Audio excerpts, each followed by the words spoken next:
ആന്ന് ഇവൻ മാത്രമേ കല്യാണം കഴിച്ചിട്ടുള്ളൂ. നമ്മളാരും കഴിക്കാതെ പോലെ പെമ്പിളർ മുമ്പ് ഇങ്ങനെ കുഴഞ്ഞു കളിക്കാം. ആണുങ്ങളെ വിലകളെ മരമാടെ ആന്ന് നമ്മക്കല്ലേ അറിയൂ ആണുങ്ങളെ വില അല്ലേ.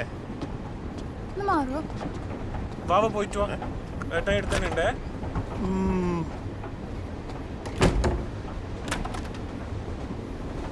ഏട്ടാ നിന്റെ കൊളുത്ത് വർക്കാവുന്നില്ല. ഏട്ടാ നോക്കട്ടെ.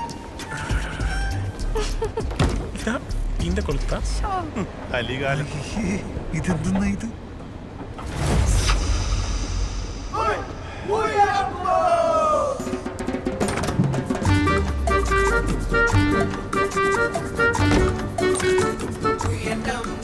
ഏട്ടാ ഈന്റെ കൊളുത്തും വർക്കാവുന്നില്ല. ഞാൻ ആരാന്ന് വിചാരിച്ചാ നരകമായി.